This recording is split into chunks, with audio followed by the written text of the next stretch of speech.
Everybody, and welcome to One Question with Pastor Adam. I am so glad that you are here. This is the first episode of 2025. We made it, people. We made it. And congratulations to you for making it through 2024.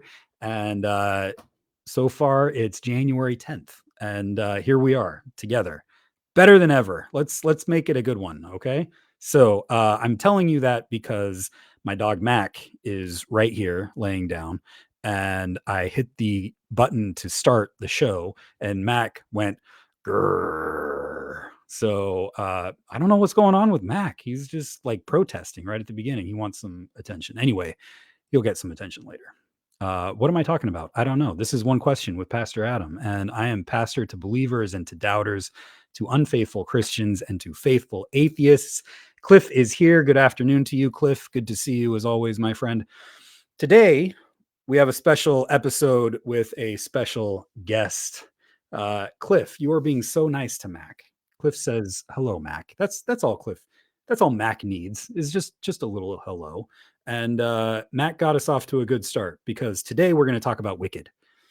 And here's the question. Are you ready?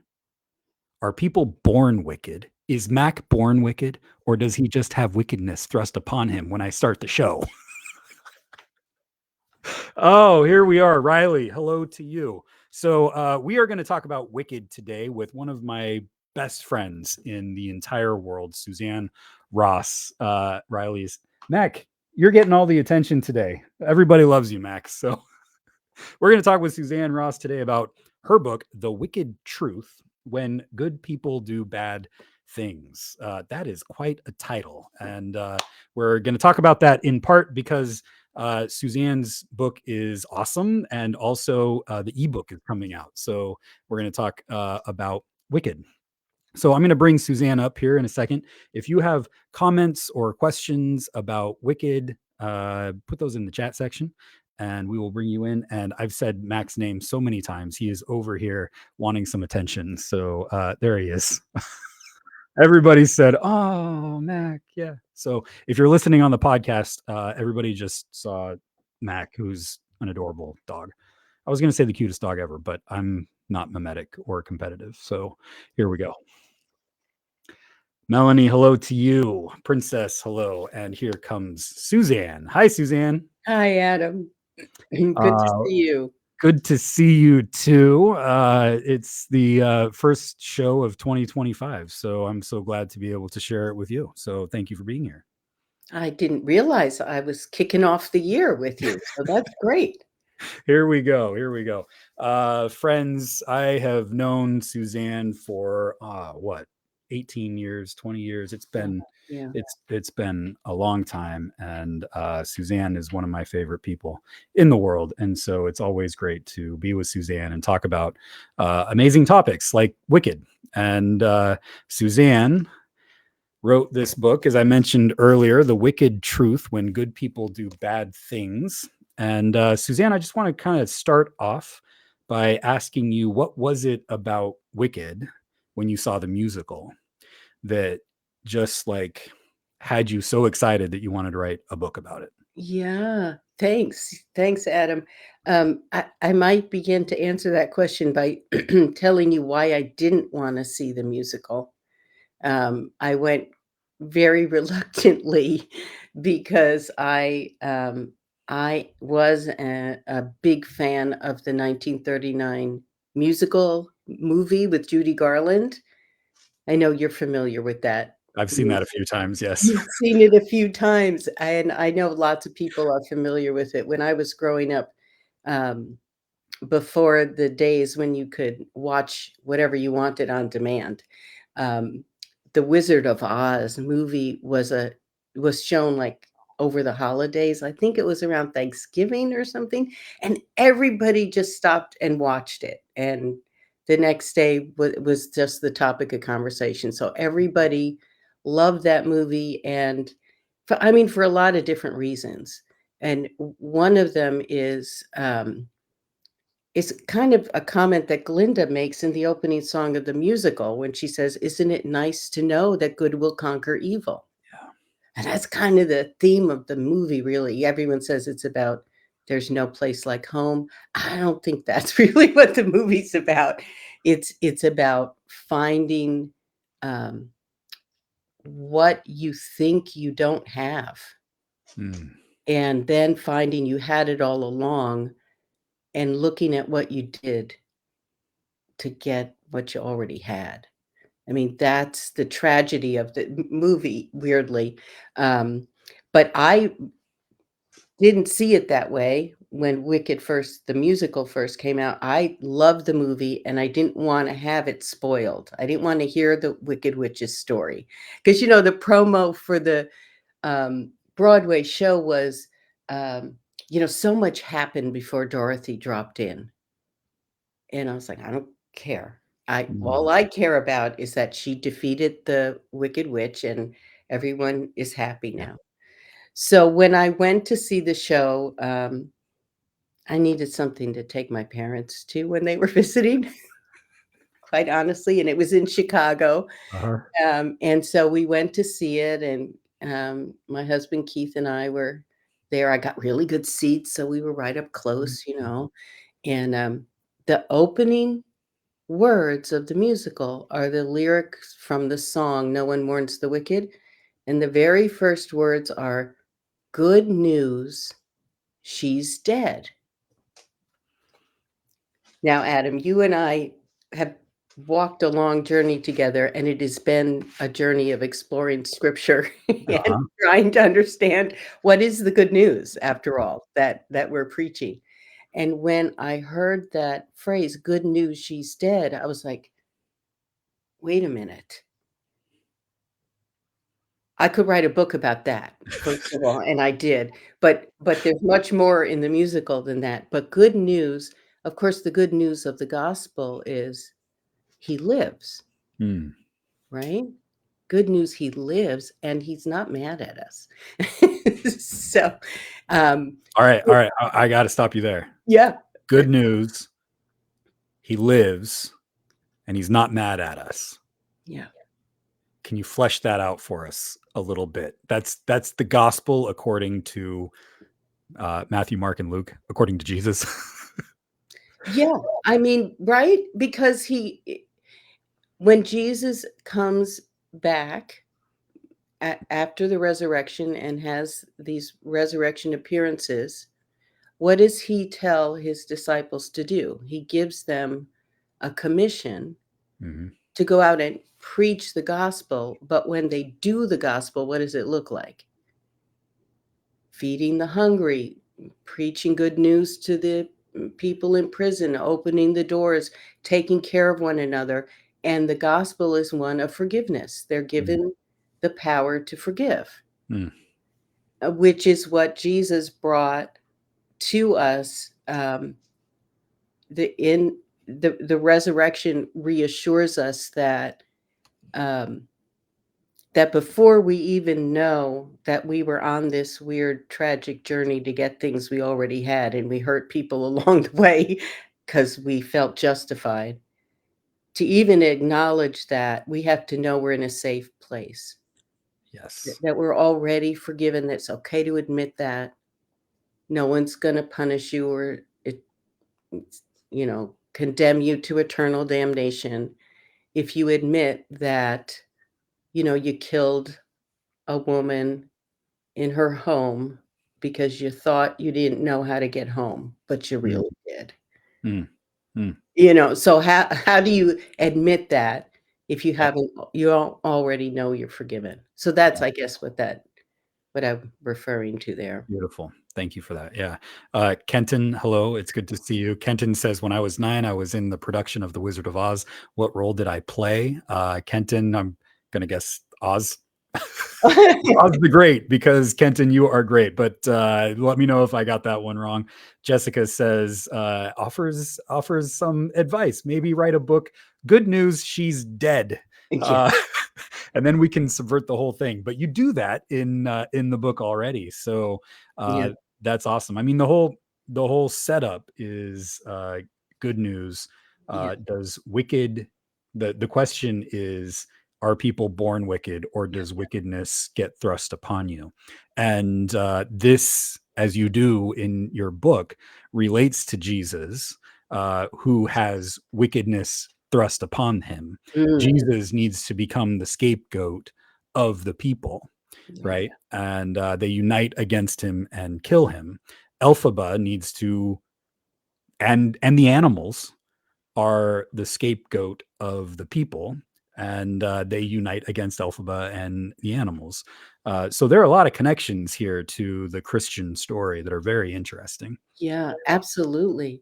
I think one of the things to remember is that that song, "No One Mourns the Wicked," is that, when Jesus, was killed, between Good Friday and the resurrection, there were a lot of people celebrating his death, and even afterwards, right? I mean, the Gospels, um, I always forget, I think it's Luke. Luke has it where Herod and Pilate become friends, um, because Jesus was viewed by the powers that be at the time, as a threat to their power and as a troublemaker and a rabble rouser. And he's, going to lead people to think that they don't that they deserve more than they have, and um, that a true king would look a little different than the king that they're living under. And so they had to get rid of them to keep the peace. And I think that's one thing that's really important, that we have to remember, that the story of the Gospels isn't told from Herod's point of view or Pilate's point of view. If it was, they would have said, "Great job, we got rid of that troublemaker and we kept the peace Mhm. at Passover." The Roman soldiers didn't come in and, you know, do whatever they did, which was not ever pleasant, Slaughter us. Yeah. slaughter us. We kept the peace. Yay. Mhm. Oh no. Hopefully, Suzanne will join us back. So we kept the peace, yay, by creating a enemy, which turned out to be Jesus. So you see how this works out in the play, and hopefully Suzanne will be able to come back. If not, we'll talk about it amongst ourselves. So Cliff says, "I'm seeing a lot of good news. She's dead on FB." Let's see about Anita Bryant passing, but I still see it as sad. Don't forget forgiveness. She reaped what she sowed and suffered too. Uh, why can't I? Why don't I know who Anita Bryant was? I This is not great. Oh, Cliff is rejoicing. Yeah, every time a mistake is made or something bad happens, we rejoice. So nice rejoicing in the chat section. Kenton, by the way, was not Oz. Kenton was Toto, the dog. Thank you for that, Kenton. So uh, let's see. Hopefully, Suzanne will come back soon. I'll keep my. Suzanne says, not sure what to do. So I'll invite her to click on the link again. And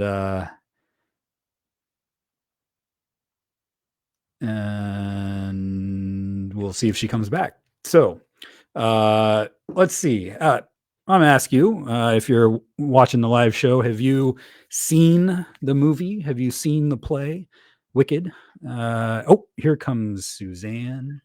But yeah, you can answer that question in the chat section. And what did you make of it? Were there any scenes that like popped out to you as being significant as you watch the movie or watch the play? You can put that in the chat section and we'll bring it in. But fortunately, we have Suzanne Ross back with us. Oh,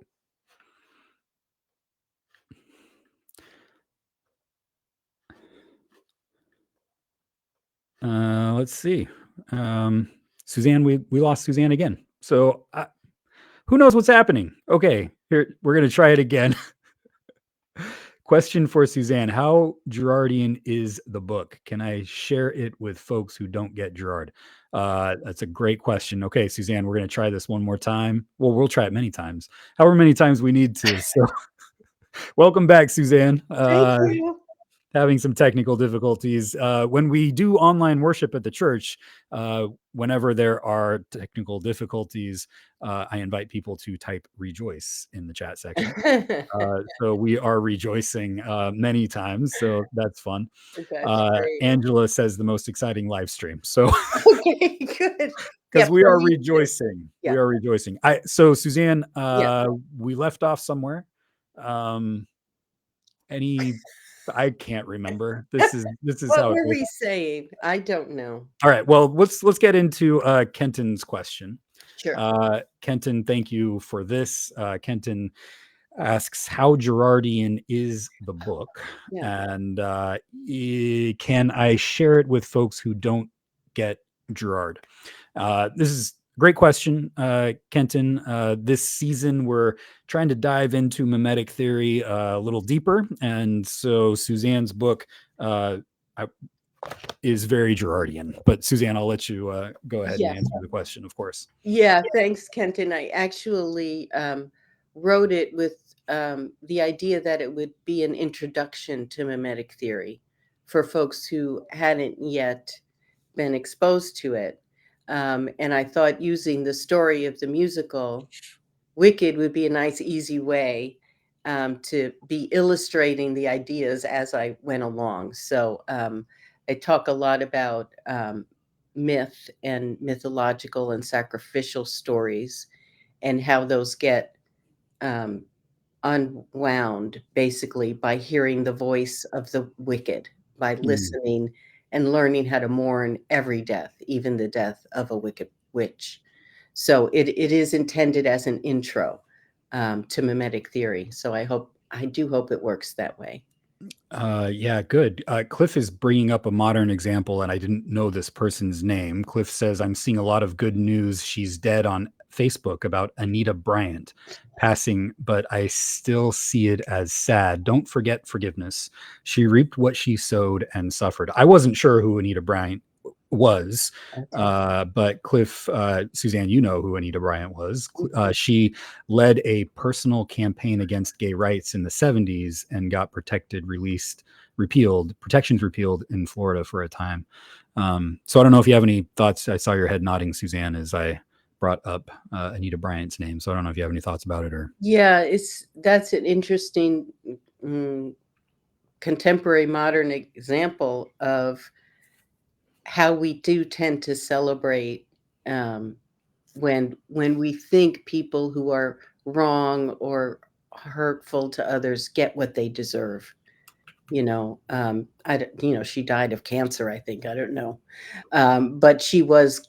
It wasn't called canceled at the time, but she was canceled in the 70s and 80s because of her campaigns against gay rights, and she was part of a group, I think, that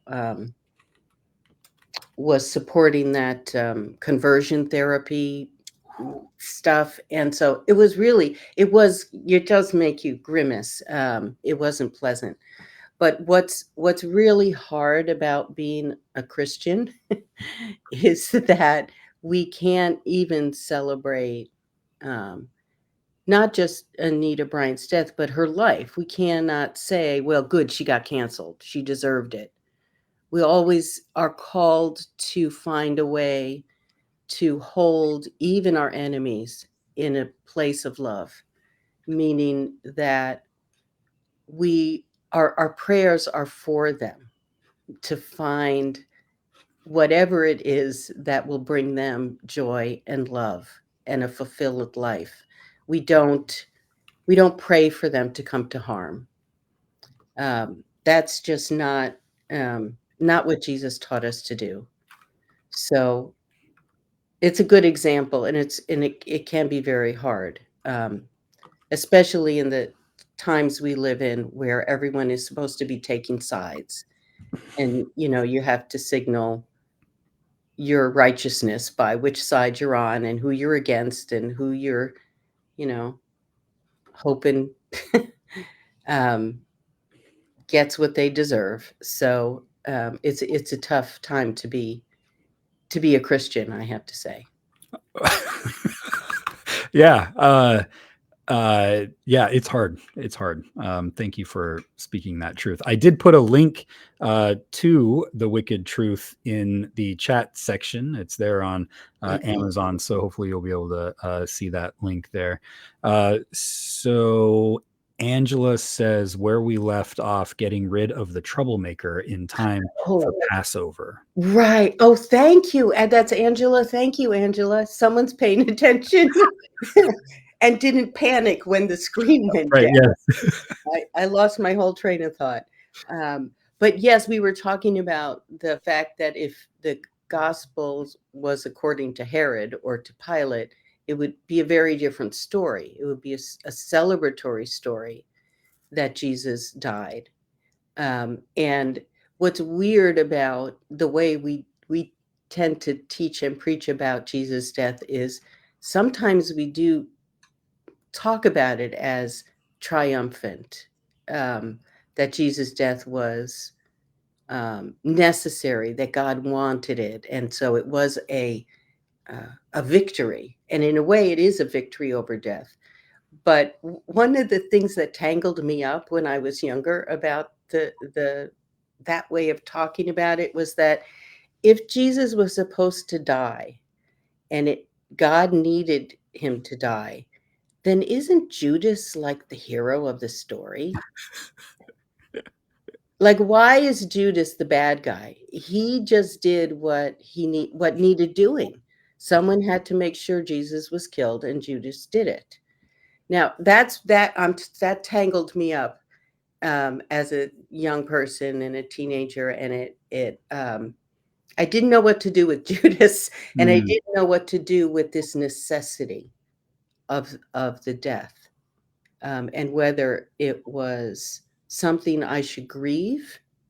Like on Good Friday, we grieve that Jesus died, but if he had to die and God wanted it, why are we grieving? You know what I mean? It was just a bit of a tangle. So, I think that gets brought up with in the musical when we are told Elphaba's story. So, for mhm. those who I'm assuming people are on because this listening in because they've seen the musical and Oh, we're having spoilers all over the place in this yeah, episode. So if exactly, you and care, you can shut down the episode. You can stop listening, go see it, and then come back and yeah. continue listening. But yeah, so spoilers Well, afoot. spoilers, and we're not explaining anything. I mean, Yeah. I'm just, the Wicked Witch of the Judy Garland movie has a name in this one, and it's her story, we are told, not Dorothy's story, Right. right? So that's the same as if Dorothy would be like Herod telling the story. Yeah. Yeah. Yeah. But now we're getting Elphaba's story, which is like the Gospels. We're hearing the story of the one who was considered wicked and whose death was necessary to keep the peace. That's not God's position. Mm, That's the position of the powers and principalities and people who and I don't wanna demonize them either. The people in positions of authority have a lot of responsibility to keep the peace. The problem is they live within a, system that tells them that in order to keep the peace, you need it's okay to, sacrifice a few folks. A little bit of violence, if it prevents a bigger outbreak of violence, you got that formula right. And so they're living within this formula, which is in Girardian terms, either it's a mythological formula or the sacrificial formula, which allows you to justify violence in the name of peace, which is just should sound paradoxical to our ears. If it doesn't, read the hmm. Gospels some more. Yep. Yep. It should sound like a contradiction. And so when we hear Elphaba's story, then in Wicked, and this is why I didn't want to go to the musical, it messed up my ability to find joy and comfort and even a sense of goodness Yeah. in the defeat of the witch, because I knew where wickedness was. It was over there in that person that has green skin and wears a pointy black hat, nothing like me. I can't fly around on a broomstick, so I'm not wicked. I must be the good guy. I'm like Dorothy. Yeah, I'm the good guy. And so that way of knowing our goodness is a trap and allows violence to be continued in the name of peace. Even though we say we all long for peace, if we establish our goodness by having to make someone else wicked, by thrusting wickedness upon Mhm. them, Mhm. then that's the formula for violence to perpetuate ad infinitum. Yeah. We'll Yeah. never get out of it. I, am reminded of a scene, uh, in Wicked where, so the mimetic impulse is often to join the crowd in uniting against the wicked enemy. Mhm. It's a non-conscious, uh, mimesis, imitation. In the movie, there's this beautiful scene where they're at, and in the play too, where they're at a party, and Elphaba and Glinda are not friends yet. They don't start off. They start off with antagonism between them, and then a friendship emerges between them, and Mhm. it's largely because of a point of. Usually, Gerardians talk about, well, mimesis is associated with scapegoating, negativity, Mm. um, and it's often framed in that way. But there's a positive mimesis that is clearly shown in this scene, Yeah. and I just found it very profound because Glinda is the person in power uh, at Yes. when this scene starts, right? Yeah. Yeah. And she has set it up now. I don't remember the sequence exactly now, but she sets it up so that um, she sets up a way that Elphaba is going to be humiliated at this dance. This is where she gets the hat, the Yes. pointy hat. So Glinda gets this hat from her grandma or someone, and she hates it. It's not Glinda's style. So she gives it to Elphaba to shame her when she goes to the dance. Yeah, excellent point. Yeah, and she does it in front of her friends. Notice that that's how Glinda maintains her position as, the top, what do you call it in a clique? Whoever the leader of a clique is, she's the a alpha girl. Mm. And she shows that she knows how to humiliate others. That's her gift. And Elphaba doesn't belong to their clique. She never will. And so she sets it up so Elphaba will be humiliated at the dance. But then she finds out that Elphaba did an act of kindness to her because Elphaba thought Glinda had performed an act of kindness for Elphaba's sister. So I think what's really interesting there is it's a mistake. Mm. Glinda wasn't actually kind to Nessa Rose when she asked Bach to take her to the dance, That's right. but Elphaba thought it was an act of kindness. And I love that little bit there because um, in the way mimesis works, the way imitation works, is we often pick up a cue and it's not accurate. Like we Mm. interpret something as either positive or negative, and it leads somewhere. Like I know how many times, especially as a teenager in high school, I interpreted someone's glance at me as judgmental and negative. And just quick, and then I thought, "They don't like me," and then I don't like them. Did I even ask?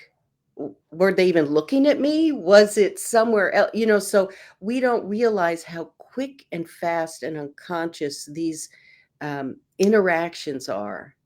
And so I thought it was absolutely brilliant that the whole sequence that leads to the most loving act then in the first act, really, um, is a mistake. I just love it. Mm, So then this loving act is Glinda feels now ashamed of what she did. And so she uses her power for good, right? Remember mm, that? Then she goes over and stands next to Elphaba, and just her presence there physically next to her causes everyone to rethink how they're gonna relate to Elphaba. mm, mm. Linda uses her power for good. It's just gorgeous. It's a powerful moment, yeah. Princess says, "I saw the musical too many times, 12, and my mother passed away while I was listening to the soundtrack. No One Mourns the Wicked was Oh, playing when she passed." oh, A lot of us have troubled relationships with, parents and other people very close to us, and, so Princess, that's, I know, it's a wow. powerful moment for you there, my friend, so, um let's see. Jessica says, the movie was my first time seeing the story of Wicked. I loved it. So many things stuck out. When they take Dr. Dilliman from the classroom, I think I gasped. It was so upsetting. Mhm. I Go want to, ahead. if I'd like to talk a little bit more about Dr. Dilliman too. Also, how charming and personable and fanciful the wizard was. Jeff Goldblum was so well cast because people tend to love him. And in real life, I think people would be very resistant to accept if he was orchestrating an evil plot like the wizard. It says a lot about our struggles as humans to see people as they really are, good and bad, yada, yada, yada. Mhm. Mhm. Any thoughts on that, Suzanne? The Dr. Dillamond, I know you read Yeah, a lot about in the book, yes. and also Jeff Goldblum is that Wizard of Oz character. I know, I enjoyed that casting very much too. It was quite hilarious. Um, but yeah, Dr. Dillamond, um, what I love about it is that we are given a talking goat who gives a lecture about being a scapegoat. Mhm. And I thought, well, that's a bit obvious. Uh-huh. And you'd be surprised how many people miss it, that this is actually a show about scapegoating. And that the one disappointment I had with the movie was that there's a line in the stage version that I was waiting for Dr. Dilliman to say, and he Mm, didn't say it. And in the stage version, Dr. Dilliman asks, does anyone know what is meant by the term scapegoat? mm. And he doesn't say it, and the word scapegoat wasn't uttered in that scene, and I found that disappointing, Yeah. um, just because my book is about scapegoating, and I was waiting for that, but it's weird how hard it is to see scapegoating because, as you know, Adam, in one of the mm, biggest insights in mimetic theory is that to have a scapegoat is not to know you have one. So if you know you have a scapegoat, you don't have them anymore because our scapegoats don't look like scapegoats to us. Mm, They look like wicked witches. They look like people who deserve what they get, who need to be canceled, who can be bombed and exiled and yeah. kept out at the border, and these are the people that appear as if they are the wickedest witch in the world. The problem is, and I must say up front, evil exists. I'm not saying there aren't people out there who want to do us harm. What I'm saying is you're most at risk of scapegoating when you think you're absolutely sure where the evil is. Mm, That's the biggest risk. And that's the risk that is my example of saying I didn't want to see the stage play. 'cause I didn't wanna hear a story that Yeah. messed with my scapegoat, the Wicked Witch. Mhm. I didn't wanna hear it, and we all resist that because it messes with our sense of ourselves as good, and we need to know we're good so Yeah. bad. Yeah. And Yeah. we're so desperate to know we're good and loved and on the right side and doing what is good in the world and what God wants us to do, that we sometimes cling to these stories of false differences and false wickedness. And so, learning I think when you feel resistance to hearing someone's story, that's the story you should listen to, Mm. Mm. because that's the sign that you're gonna lose something that's important to you, some way you've known you were good and right and just and true, and you may have to let go of that story to be truly good, Yeah. right, and just. Kenton says he just bought 4 copies. So Attention! Yay! so that's awesome. I love the way you put it. How did you put it? There is evil in the world. You're not saying that there's not evil in the No, world. no. There are people who want to do us harm. Yeah. What do we do with that knowledge if we want to avoid scapegoating them Mhm. or what do we do with that? Well, I think it's just we have to be sure that we are on the right track. Like, if you think someone's gonna do you harm, don't take someone else's word for it. We have Mm, to investigate these things completely, truly. I mean, an example is, are gay people gonna ruin the institution of marriage? Are they a threat to family life? Let's investigate that before we decide that gay people are the cause of all our problems. I think, in a similar way, um, I mean, heterosexual marriages, aren't doing that well. And is it because of gay people? Or is there some other thing that maybe we need to hold ourselves accountable for and responsible for?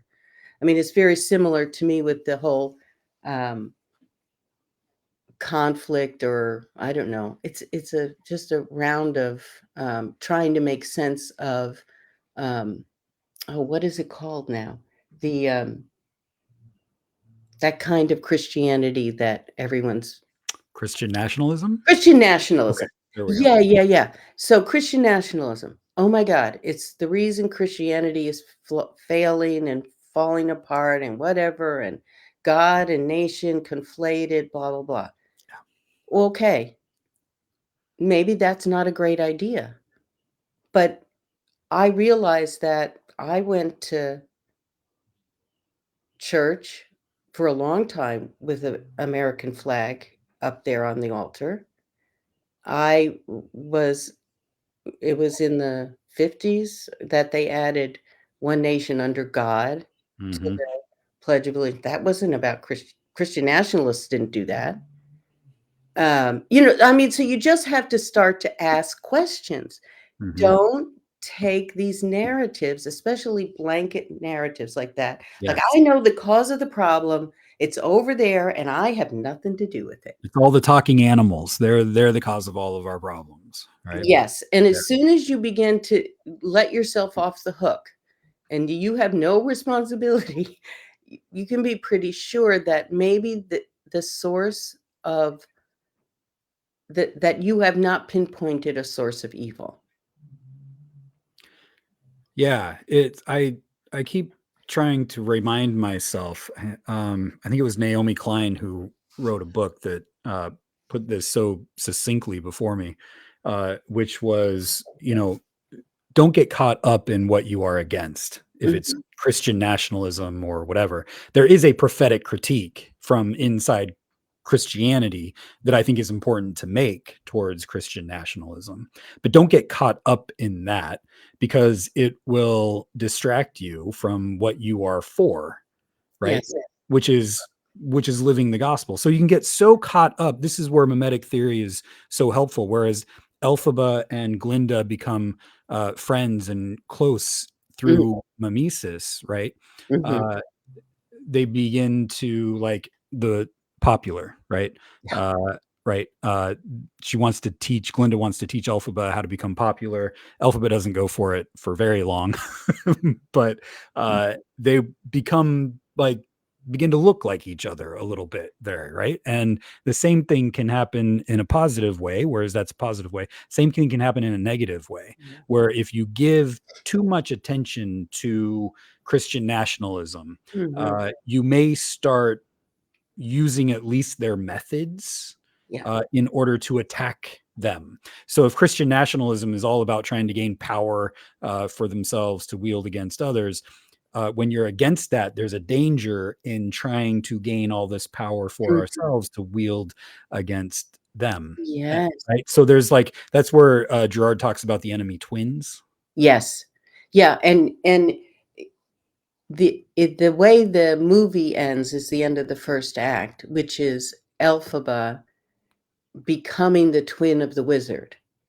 Mm, Okay, so she wanted to be like the wizard because he was good and he was gonna help her no longer be an outcast, and then he was gonna help the animals, and she would just get to him.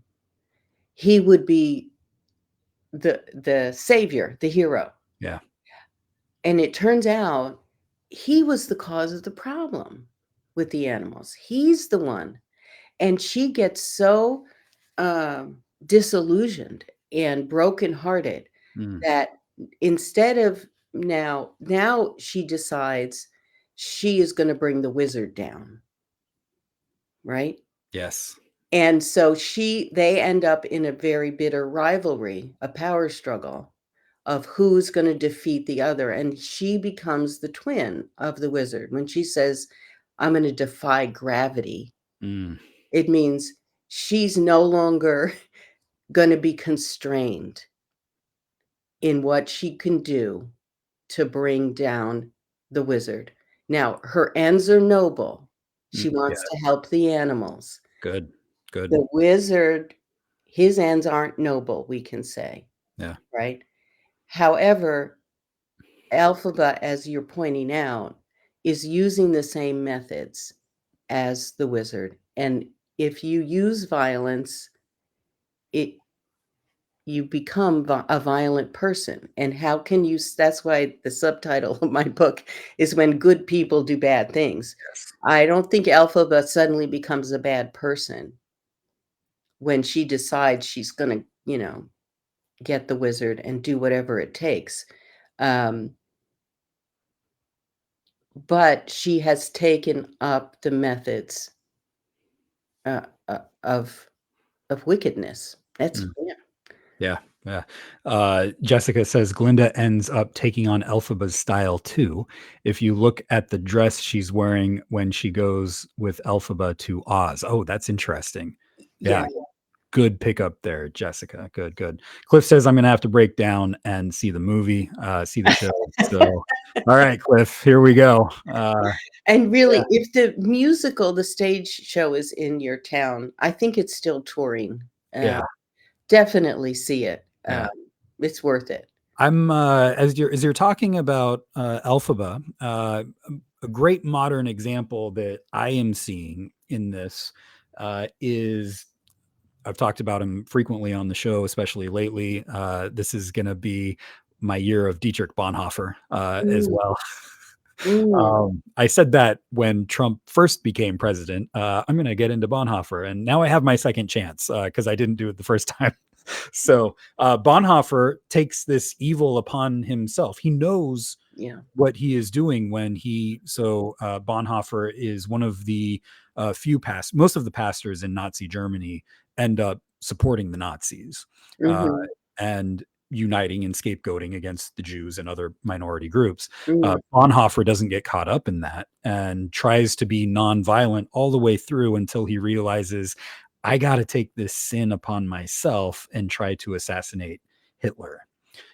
So there he sees, this is what I appreciate about him so much, is that he's a good guy, in my view, in part because he realizes that what he is going to do is, in his view, sinful. Mhm. A lot of theologians, well, a lot of I don't want to call them theologians. A lot of popular writers who Mm. write about Bonhoeffer end up saying that Bonhoeffer thought he was doing the will of God in trying to assassinate Ah, Hitler. He yeah. That's not it. That's not the move that Bonhoeffer makes. No. And so in trying to kill, the Oz the Hitler, the Oz character in this scenario, right? Mhm. He says that he needs to fall on the mercy of God's arms as he Mhm. does this sinful act. And to me, that when it comes to Christianity and violence, no one mourns the wicked. All of it, whenever Christians feel the need to be violent, whether it's true or not, that's something not to celebrate, but to mourn. Correct. Absolutely. Always mourn the wicked. Absolutely. It's when Jesus says, to his disciples, "Put the sword back in its place, for all who live by the sword die by the sword." It's a like when Christians end up picking up the sword for whatever reason, it's a rejection of Jesus' clear teaching, and that's when we need to, whether it's justified or not, Yeah. however we justify it, fall on the mercies of God's arms, like Yeah. Bonhoeffer does. Yeah. I think that that's what's called, I think when soldiers come back from combat, they suffer what's called moral injury. Hmm. And I think that's a lot of that they're put in a situation by their leaders, by political leaders who decide that this violence is necessary, and they are taken on, and in the act of taking it on, they see the horror of it. I mean, Hmm. in the book, I think I mentioned this, my dad was inducted into, World War II, and they asked him, would he kill a German? And he said, "Well, not if I could see their face." Mm. And, he said the guy was like, wasn't sure he was fit for duty, like he would be fit for service. But most soldiers apparently, when they're trained, they they aim above the targets, and they have to be taught and forced through discipline to aim at a body. And so, I mean, we are not built to kill. It is it every time, I heard someone say, no one suffered any trauma from love. No Mhm. one's ever been traumatized by that, but they're Mm. traumatized by violence because that's not who we are. That's not part of our nature. Um, And I think that's very important too when we talk about mimetic theory. Sometimes it's as if it's a theory that humans are violent by nature. Yeah. But no, it's the opposite. It's that um, violence is um, an outcome of deviated desires, of misplaced desires, Mm. right? It's Yeah. not it's not inevitable. It's uh, it's a choice, actually. Mm. Good, yeah. I think Jessica's got a long comment here. I've just kind of been, grazing over it a Oh, little yeah. bit, but I think this will be a, good thing for us to discuss, as we wind up here. Jessica says, "The beginning of Defying Gravity, when Glinda criticizes Elphaba for hurting her cause forever and thinking she's clever, and Elphaba criticizing Glinda for groveling in submission and feeding her own ambition." Mm. Is so great. Yeah, because it feels like they're both right, but they're both only looking at the negative aspects of each other. They both want to positively influence the world, but they go about it very different ways. They both seem to get more caught up in their different strategies and lose track of their shared goals. Yeah. Yeah, I don't know, how different they are at that moment. Um, Glinda commits the worst act of violence and betrayal in the whole show, but that's in the 2nd act. You haven't seen it yet. Okay. Um, uh, Both Glinda and Elphaba are willing to do whatever it takes to achieve their goals. Yeah. Elphaba's apparently more noble because she wants to save the animals, and Glinda is just, sort of a mirror of the wizard. She wants power and glory, and she'll do whatever it takes to get it. Yeah. Yeah. She's ruthless. Yep. Um, and so, yeah, they are both sort of back to the where the show started, where they just don't like each other. This like, I don't like these things about you, and when they that what is this feeling so sudden and new? I felt the moment I laid eyes on Mhm. you. That Yeah. the loathing song. There's something strangely exhilarating, as the lyric goes, about knowing that I'm right and you're wrong. Mhm. Yep. Yep. Is there any way I've seen the play a couple of times, but I forget, this, so I wanna ask the question because it doesn't really come up in the first part of the movie. But is there any way in which you can interpret Glinda as wanting to stay close to the wizard, in order to change his mind, to be nice to the wizard, in order to get him to stop scapegoating? Or is she, because she's an interesting character, because she's her morality is goes this way and that way, and I'm not Yeah. sure if there's any way of, like, interpreting what she is doing as, like, say Elphaba is trying to stop the wizard, uh, through power over and against the wizard, right? Mhm. Is Glinda in any way trying to stop the wizard by becoming friends with the wizard and saying, "Hey, the animals are not that bad. Maybe we could leave them alone." Yeah, I think she thinks that, but I think she wouldn't do that if it would put her goals at risk. You Yeah. see? Okay. In Yep. the 2nd act opens with this song, so here's the spoiler, but you all know the music. It's Thank Goodness. Um, she says, because now she's the number 2 person in Oz, and Fiero and she are engaged, and Mm, she's got everything, and, she's got this Eva Peron, kinda moment where she's on the stage, and she says, "But getting your dreams, it's strange, but it seems a little well complicated.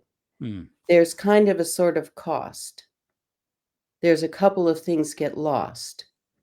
There are bridges you cross you didn't know you crossed until you crossed." mm. That makes me cry every time. 'Cause she is becoming aware of the choices she's made and how she's become not the kind of person she wants to be. She's becoming aware, and it's hard, and it's painful. It's Because she's becoming aware that, there's no going back at this point for her. Is that at least the story that she's told in her mind? She can't go back. She's locked herself into this identity that she doesn't like, but well, she's trapped inside of it? she's an enemy of Elphaba now, right? Because she's aligned with the wizard, and so she's in this position, and she did that in order to get Fiero. Mm, Remember, they were rivals for the boyfriend too. yeah. So, because Elphaba now is an outcast in all of Oz, um, he's she thinks Fiero wouldn't want to be with her anymore. So, Glinda is very manipulative. Mm, She's getting what she wants by being against Elphaba and aligning herself with the wizard. Um, I think she redeems herself at the end of the show, but there's a lot to redeem herself from. uh-huh. That's all I'm saying. I think she does because by the end, um, she the very end of the show, she says something like, I want to try to be truly good, something to that effect. Because that's her name, Glinda the Good, and she Mm, hasn't been good up till now. And so she ends up I don't wanna say too much of a spoiler about the end of the show for folks, but it really is beautiful the way they, um, let Glinda take responsibility okay. and own the things she's done and then try and, you can't bring back people who have died, but you can try not to do that again. Well, it's interesting because at the beginning of the play slash movie, Elphaba is, almost orchestrating this song about nobody mourns the wicked and playing into Elphaba being this wicked person. Yeah, And, Glinda and is yeah, she's oh, singing. Yeah, yeah, yeah, right. Glinda's doing this, and then somebody breaks that cycle yeah. by asking, "Weren't you friends with her?" Uh-huh. And that starts this whole remembering Yep, that Glinda has and gets her on the track of seeing that, well, yeah, I was friends with her, and that's how the whole, like, story the truth telling, I guess, yep, starts, right? Is because somebody breaks that cycle by asking this question. yep. And she then admits in public, that, "Yeah, I was friends with the Wicked Witch, and Yeah. and and, she's dead, So and let Go ahead. and I was friends with her, and now I really what am I singing? Don't mourn the wicked." Mhm. Because I do mourn her death, and I Yeah. think that's the by the end of the show, Glinda is able to publicly admit that. Yeah, yeah. So let's end with this subtitle. Everybody, Kenton bought 4 of Go these. Kenton. So go, Kenton. It is worth buying 4 and giving them to friends. And but when good people do bad things, let's end with this question. What is if Glinda now wants to be good? What does it mean to be good? Mm. That's the ending question, Adam? I Now let I will just quote the Gospels and say, "No one is good but God." Okay. All right. How can I do that? There we go. In your book, I have it here. Okay, You quote the Gospels, I'll quote Suzanne Ross. okay, okay. Good is not being perfect or popular. It is being honest about your feelings and open to the influence of others. It is accepting limits on your behavior and repenting of your mistakes. And evil is not who or what someone else says it is, but a failure to love. Oh, I still agree with that. Oh, So good. that's good. I love it. I love it. Awesome. Well, thank you, Suzanne, for being here. Oh, Uh, my pleasure. always great to talk with you. And thank you, friends, for being here on the live show, for your comments and your questions. And if you're listening on the podcast, thank you for listening there too. And if you listen on the podcast and you can rate, I would love for you to rate, review the podcast. Give me 5 stars if you can do that. I'd love that. Helps get the message out. And it would be a good, it would be a good thing for you to do, Okay. that. Yes, it would make you even gooder, better than you already are. Anyway, I'm going to stop talking because I'm just rambling. But friends, we will do this again next week. One question with Pastor Adam next Friday at 1 o'clock Pacific time. Cliff says thank you, and Caroline says amen. Here we are, friends. Amen, So amen. thank you all, and we will do this again next week. Until then, God be with you. Bye-bye. Thanks, Adam.